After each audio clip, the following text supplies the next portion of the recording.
Hello दोस्तों, welcome back to DLS classes. आज अपना टॉपिक है विद्युत क्षेत्र। विद्युत क्षेत्र लास्ट वीडियो में पढ़ने पड़ा था कूलाम का नियम और अध्यारोपण का सिद्धांत। तो आज अपन पढ़ेंगे विद्युत क्षेत्र के बारे में। तो आप मेरे नोट्स को साथ में लेके बैठिए, क्योंकि मैं उसमें से पढ़ाता जाऊँगा, आप उसमें से नोट करते जाना। अगर कुछ नहीं लिख रहा हो तो उसमें वैसे सारा लिखा हुआ है, पर आप साथ में लेके बैठिए। और जिसको जो चैनल पे नया है उसको नहीं पता है कि नोट्स कहाँ से मिलेंगे, तो टेलीग्राम पे मिलेंगे, जिसकी लिंक बायो में दे रखी है। लिंक पर क्लिक करो, ज्वाइन करो, पीडीएफ दे रखी है, डाउनलोड कर लो और प्रिंट आउट निकाल लेना। तो साथ में लेके बैठा करो जब भी वीडियो चालू करें। तो जल्दी से वीडियो शुरू करते हैं, ज़्यादा देर नहीं लगती। तो आज का टॉपिक है विद्युत क्षेत्र। तो विद्युत क्षेत्र क्या होता है? क्षेत्र यानी इलाका। जैसे कहते हैं ना, ये मेरा क्षेत्र है, सरपंच कहता है यहाँ से यहाँ तक का मैं राज करता हूँ यहाँ पे। विद्युत क्षेत्र यानी विद्युत का क्षेत्र। ये कोई इलाका है, किसी आवेश का इलाका है। यहाँ पे कोई मान लो आवेश वस्तु रखी है जिसपे आवेशित है, तो ये उसका इलाका है। सर्कली इलाका होगा, जो कि सेम दूरी पर होगा, रेडियस सेम रहेगी। इसको अपन ऐसे भी कह सकते हैं, मान लो कोई डॉन है, जॉन बनेगा डॉन है, उसका कोई इलाका है ये। तो मैं ऐसे कहता हूँ कोई जॉन का इलाका विद्युत क्षेत्र है, यानी विद्युत का इलाका विद्युत क्षेत्र। तो डेफिनेशन क्या कह देंगे? डेफिनेशन जैसे कि मान लो कोई भी नया व्यक्ति डॉन के इलाके में आएगा, नया पर्सन डॉन के इलाके में आएगा, तो डॉन या तो उसे भगा देगा या अपने साथ मिला लेगा, यही है। या तो अगर जैसे वो व्यक्ति डॉन की बात मानेगा तो अपने साथ रख लेगा, नहीं मानेगा तो उसे मार देगा, भगा देगा। ऐसे ही यदि कोई विद्युत क्षेत्र के इलाके में कोई अन्य आवेश आता है, या तो वो उसको आकर्षित करता है या प्रतिकर्षित करता है। तो वो लाइन जहाँ तक ये आकर्षण या प्रतिकर्षण कर सकता है, उस रेडियस को बोलते हैं विद्युत क्षेत्र। तो अपन इसकी डेफिनेशन क्या बोलेंगे? डेफिनेशन परिभाषा क्या होगी इसकी? परिभाषा होगी स्थिर आवेश के, कोई आवेश है, स्थिर आवेश के चारों ओर का वह क्षेत्र जिस पर कोई परीक्षण आवेश किसे कहते हैं? परीक्षण आवेश मान लो अपन जैसे टेस्ट कर रहे हैं किसी भी चीज़ को, अपन चेक ही तो कर रहे हैं कि किस लाइन तक आके वो बल महसूस कर रहा है। तो उसके लिए अपन को सबसे छोटा आवेश चाहिए। अपन मान लेंगे इकाई आवेश, Q0 बोलते हैं उसे, परीक्षण आवेश। यानी परीक्षण करने के लिए जो आवेश चूज किया है अपन ने Q0, उसे बोलते हैं परीक्षण आवेश। तो परिभाषा क्या हुई? स्थिर आवेश के चारों ओर का वह क्षेत्र जिसमें परीक्षण आवेश आकर्षण या प्रतिकर्षण का बल महसूस करे। डेफिनेशन नोट्स में है, मैं बोल रहा हूँ साथ के साथ, आप सुनते चलिए। क्यों मैं लिखूंगा तो ज़्यादा टाइम लग जाएगा, वीडियो भी लॉन्ग होगी। इससे बढ़िया नोट्स तो दिए ही है, पीडीएफ आपने निकलवाई होगी, नहीं निकलवाई तो निकलवा लेना, ज़्यादा बढ़िया रहेगा। स्थिर आवेश के चारों ओर का वह क्षेत्र जिसमें परीक्षण आवेश आकर्षण या प्रतिकर्षण का बल महसूस करे, उसे बोलते हैं विद्युत क्षेत्र। ठीक है। अब एक दूसरा टॉपिक होता है विद्युत क्षेत्र की तीव्रता। विद्युत क्षेत्र की तीव्रता, ये टॉपिक समझने वाला है, इसी से समझो। ये जॉन बनेगा डॉन है, ये उसका इलाका है। मान लो कोई यहाँ से आया नया पर्सन रहने, वो बाउंड्री पे रह रहा है, और एक दूसरा व्यक्ति है यहाँ से आया और यहाँ पे रह रहा है। तो डॉन की बात कौन ज़्यादा मानेगा? ये मानेगा, क्योंकि इसको यहाँ पे रहना है तो डॉन की बात माननी पड़ेगी। यानी इस पर जो बल है, डॉन का बल ज़्यादा लगेगा, इस पर बल कम लगेगा। ठीक है। जो पास होगा उस पर बल ज़्यादा लगेगा, जो दूर होगा उस पर बल ज़्यादा लगेगा। तो विद्युत क्षेत्र की तीव्रता क्या है? विद्युत क्षेत्र की तीव्रता है, विद्युत क्षेत्र में, ये विद्युत क्षेत्र है, इसमें परीक्षण आवेश को लाने पर विद्युत क्षेत्र में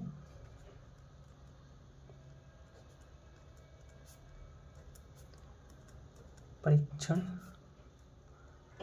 आवेश को लाने पर परीक्षण आवेश पर यानी Q0 पर लगने वाला बल व Q0 परीक्षण आवेश का अनुपात, परीक्षण आवेश लगने वाला बल तथा परीक्षण आवेश का अनुपात, परीक्षण आवेश Q0 का अनुपात क्या कहलाता है? विद्युत क्षेत्र की तीव्रता, जिसे अपन ई से डिनोट करते हैं, क्या से? कैपिटल ई कहलाता है। बेसिकली तुम्हें क्या याद करना है, विद्युत क्षेत्र किसे कहते हैं? जहाँ तक वो अपना प्रभाव दिखा सके, डॉन अपना प्रभाव दिखा सके किसी व्यक्ति पे, ये कह सके तू ये काम कर, वो उसका क्षेत्र है। विद्युत क्षेत्र की तीव्रता क्या है? देखो, डॉन इस वाले आदमी को कह सकता है कि तू ये काम कर, ठीक है, जैसे इससे बोल दिया पानी ला, ये तो है विद्युत क्षेत्र, बोल सकता है किसी को भी यहाँ से यहाँ तक पूरे एरिया में। और तीव्रता क्या है? अब ये व्यक्ति कितनी तेजी से उस काम को करता है, ये सोचेगा मैं तो नहीं मान रहा इसकी बात, आराम से जाऊँगा, सुबह मंगाया शाम को पानी दे के आ रहा है। लेकिन ये जल्दी मानेगा क्योंकि इसे पता है यहीं बैठा है, मार देगा। तो पास वाले पे तेज तीव्रता होती है, यानी ज़्यादा बल लगता है।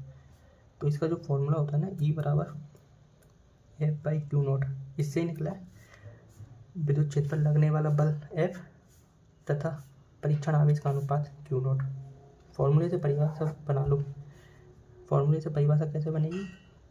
किसी परीक्षण आवेश पर विद्युत क्षेत्र में लगने वाला बल तथा परीक्षण आवेश का अनुपात विद्युत क्षेत्र की तीव्रता कहलाता है। ठीक है, अब तुम कहो एक पॉइंट और है, अगर ये कोई एक व्यक्ति इसी के घर में रहने आए, मतलब इसी के पास बिल्कुल इसी के ऊपर ही आ जाए, तो उस पर बल कितना होगा? उस पर बल, अब तुम कहोगे सबसे ज़्यादा विद्युत क्षेत्र की तीव्रता बीच में होगी, तुम तो यही लगेगा ना भाई पानी ऊपर ही बैठा है तो जल्दी पानी ला के देगा वो, पर ऐसा नहीं है। क्यों नहीं है? क्योंकि तुम भी जानते हो घर के बाहर सब शेर होते हैं, घर के अंदर बीगी बिल्ली होते हैं, डॉन हो चाहे जॉन हो। तो ये मान लो ये इसकी पत्नी है, ये यहाँ आके बैठ गई, अब ये कुछ नहीं है, तो विद्युत क्षेत्र की तीव्रता 0 आएगी। कहाँ पर? केंद्र बिंदु पर। ठीक है, केंद्र बिंदु पर विद्युत क्षेत्र की तीव्रता 0 आएगी। एक पॉइंट ध्यान रख लेना। अब इसका मात्रक, इसका विद्युत क्षेत्र की तीव्रता इससे निकाल लो, बल न्यूटन, Q0 आवेश है, आवेश का क्या होता है? कूलम।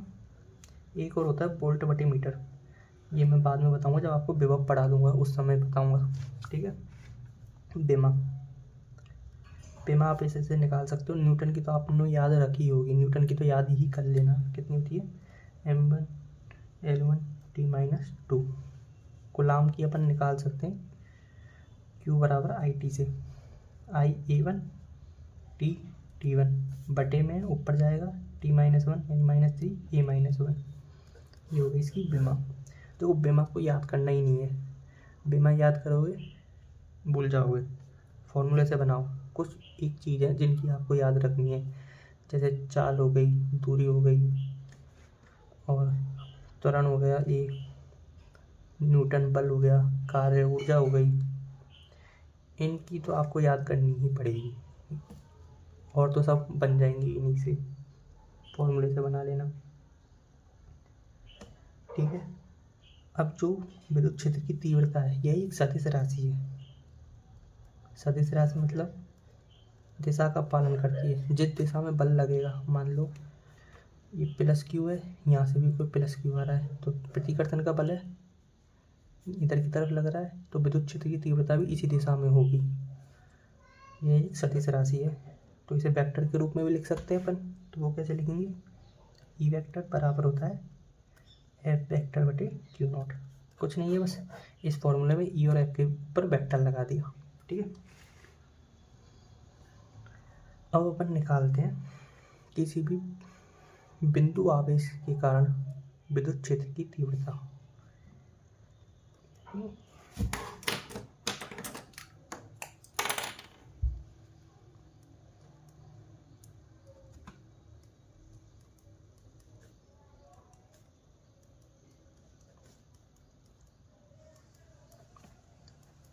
क्षेत्र की तीव्रता ये निकालना है अपन को। क्या निकालना है, पहले डायग्राम बनाते हैं। ये एक बिंदु आवेश है, इसके कारण अपन ने यहाँ पे कोई आवेश लाई क्यू नॉट इस बिंदु पर, तो इस पे कितनी विद्युत क्षेत्र की तीव्रता होगी इस बिंदु पर, इस आवेश के कारण, इस क्यू आवेश के कारण इस क्यू नॉट पर आर दूरी पर स्थित है, ये कितनी विद्युत क्षेत्र की तीव्रता होगी।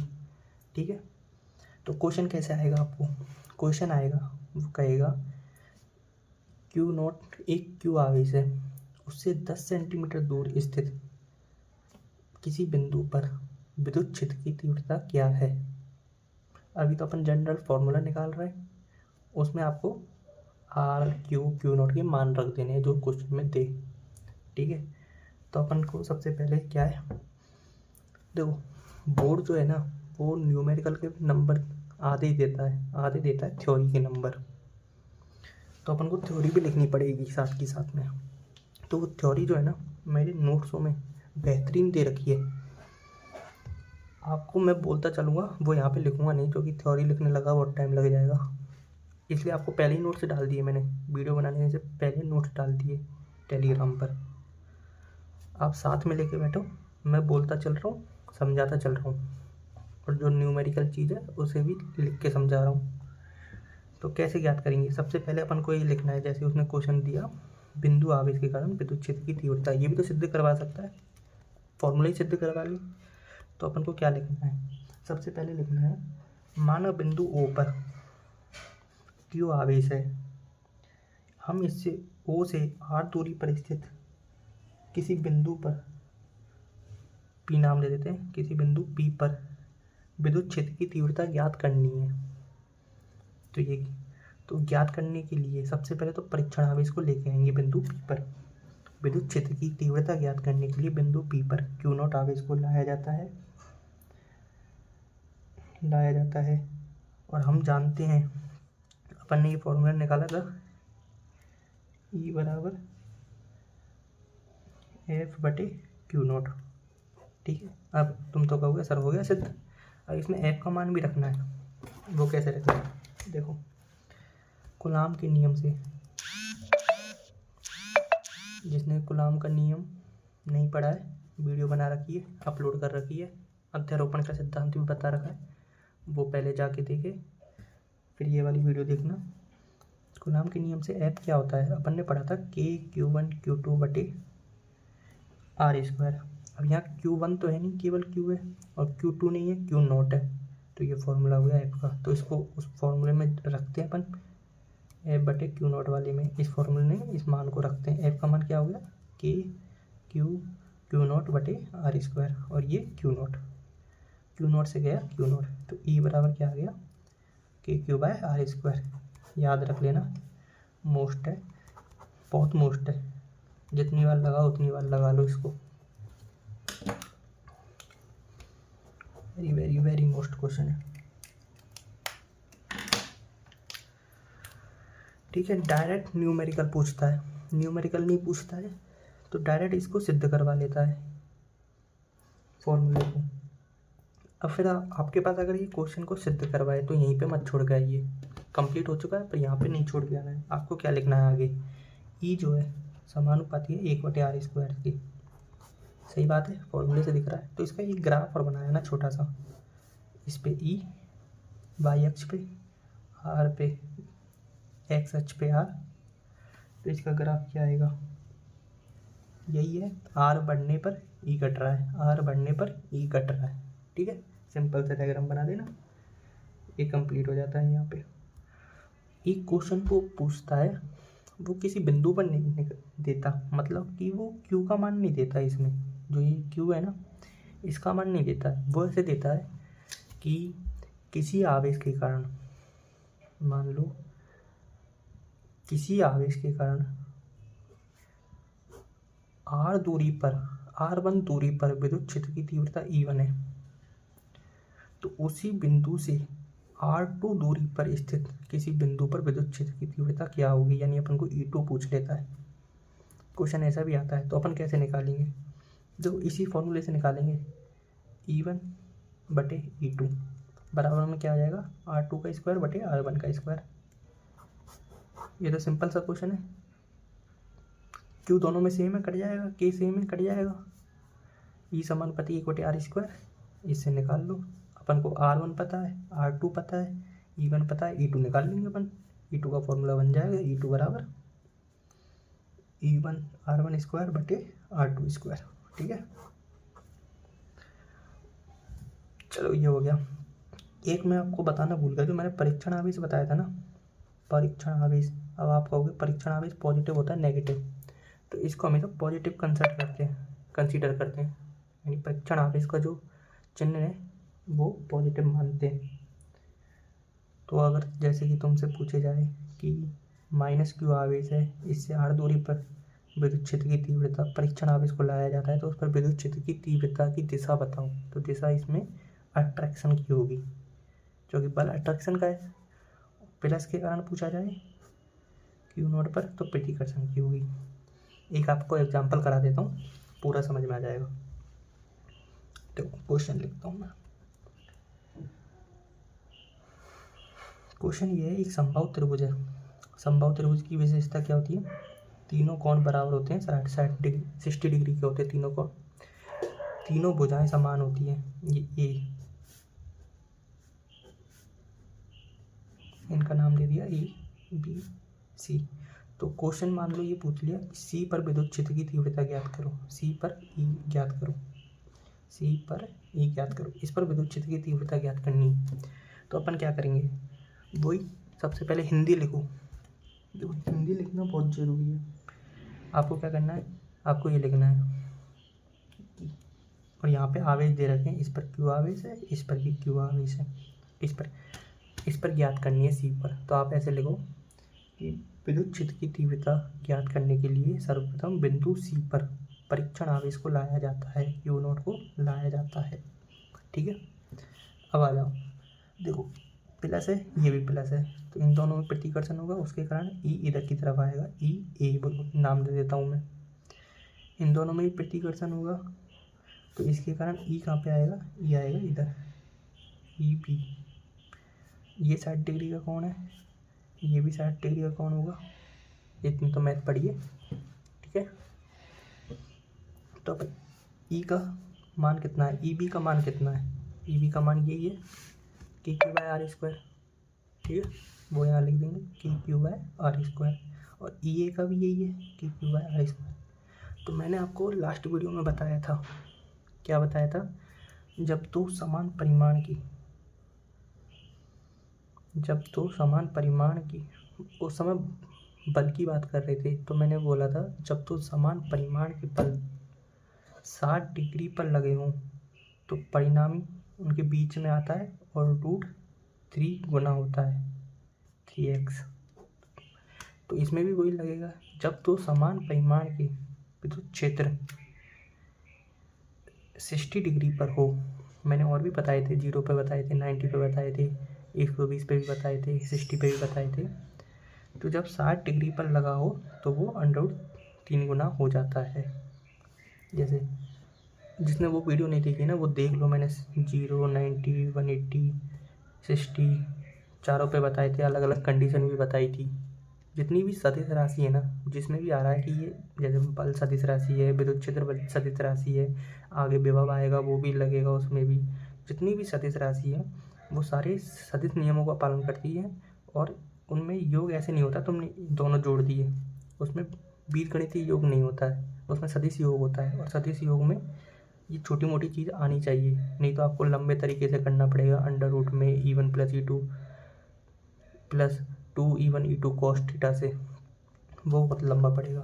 तो यहाँ देखते हैं कि E1 EA व EB समान परिमाण के 60 डिग्री पर हैं, तो परिणामी जो होगा ना, परिणामी वो होगा √3 कोई सा भी एक 3e, तो √3e का मान क्या आएगा KQ/R²।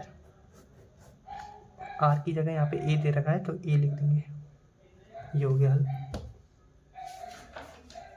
ठीक है, इतना सा। अभी क्वेश्चन और है जो मेरे नोट्स में लिखा हुआ है, वो चीज़ आप, वैसे तो बहुत सिंपल क्वेश्चन है, बस मैं मानता हूँ कि एक चीज़ आपको पढ़ाई तो होगी 9th 10th में, लेकिन आप भूल चुके होंगे, क्योंकि मैं भी उसको बहुत बार भूल चुका हूँ। फिर भी मैंने लिख दी है उसमें, पर आपको एक बार यहाँ पर और बता देता हूँ। समबाहु त्रिभुज की प्रॉपर्टी है वो बता देता हूँ, आपको कुछ नॉलेज है। जैसे इसमें मैंने 2 तो बता ही दी थी, तीनों भुजा समान होती है, बीच का कोण 90 डिग्री का होता है।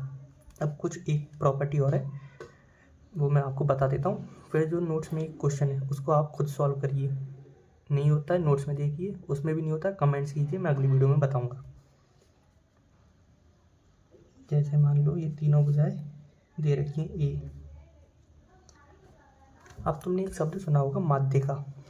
माध्यिका होती है किसी भी कोण से सामने वाली भुजा पर डाला गया लंब। तो तीनों भुजाओं से डाला जा सकता है लंब। लंब मतलब 90 डिग्री का कोण बनाए ये। ठीक है, तो सबसे पहली चीज माध्यिका की लंबाई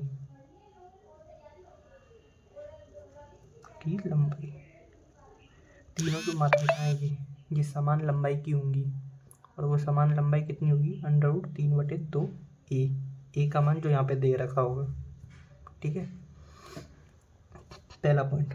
दूसरा पॉइंट कि जो ये प्रतिच्छेद कर रही है इस बिंदु पर, यह माध्यिका को 2:1 में बांटता है। कितने में बांटता है? 2:1 में। जैसे इसकी लंबाई अगर 6 है, पूरे की माध्यिका की लंबाई, जैसे यहाँ पे देख लो माध्यिका की लंबाई 6 है, तो जो ये वाला भाग है ये होगा 4, ये वाला भाग होगा 2, तो 2:1 आ गया ना, तो ये 2:1 में बांटता है। तीसरा पॉइंट, जो ये वाला भाग है ना, उसको अगर इस फॉर्म में लिखें अपन कि ए से कैसे निकाल सकते हैं, अपन को ए दे रखा हो उससे कैसे निकालेंगे इस भाग को, तो वो होती है a/√3। ये अपन ने कैसे निकाला, ये देखो, ये 2 है यानी 2:1, तो अपन को 2 वाला भाग निकालना है, 2/2 और 1 3, 2 और 1 3, टोटल लंबाई √3/2 ए। 2 से 2 गया, √3 से 3 कितनी बार गया? √3 बार, तो ये आ गया a/√3। ठीक है, तो ये 3 पॉइंट थे, इनसे आसानी से हो जाएगा वो क्वेश्चन। तो एक था अध्यारोपण का सिद्धांत, इसमें भी है, बल में भी है, इसमें भी है। तो अध्यारोपण का सिद्धांत क्या कहता है यहाँ पे समझो। जैसे अपन ने ये पढ़ा, क्या है ये वेक्टर, ई वेक्टर आ गया। अब अपन को बहुत सारे ई वेक्टर दे रखे हो, जैसे E1 दे रखा हो, E2 दे रखा हो, E3 दे रखा हो, तो उनका नॉर्मल योग नहीं करना है। जैसे 2 + 3 + 4 तुमने कर दिया भाई, ये 6 7 8 9 ये कर दिया, ये ऐसे नहीं करना है। इनका सदिश योग होता है, सदिश योग यानी वेक्टर के रूप में ई वेक्टर। तो अध्यारोपण का सिद्धांत क्या कहता है? अध्यारोपण का सिद्धांत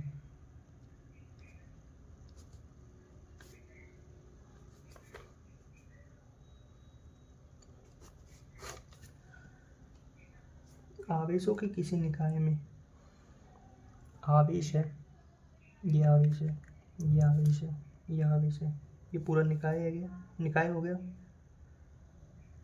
निकाय में मौजूद सभी आवेशों द्वारा उत्पन्न विद्युत क्षेत्र, आवेशों का कोई निकाय है, उसमें किसी बिंदु पर अपन विद्युत क्षेत्र निकालना चाहते हैं, विद्युत क्षेत्र की तीव्रता। तो आवेशों के किसी निकाय में किसी बिंदु पर विद्युत क्षेत्र की तीव्रता प्रत्येक आवेश द्वारा लगाए गए विद्युत क्षेत्र के सदिश योग के बराबर होती है। इसके द्वारा लगाया गया मान लो E1 है, इसके द्वारा लगाया गया E2 है, इसके द्वारा लगाया गया E3 है। डेफिनेशन नोट्स में है, डाउनलोड करो, प्रिंट आउट निकलवाओ, देखो। कहाँ से डाउनलोड करनी है? टेलीग्राम से डाउनलोड करनी है, उसकी लिंक बायो में दे रखी है वीडियो के, ज्वाइन करो चैनल को। तो क्या, तो टोटल ई टोटल क्या होगा, वेक्टर की फॉर्म में, तो E1 vector plus E2 vector plus E3 vector dot dot dot. अगर मान लो दो हूँ, E1 vector plus E2 vector, दो ही आएंगे आपके में, अगर वैसे तो आएंगे ही नहीं, आएंगे तो दो ही आएंगे, अपने 12th लेवल इतना ही है।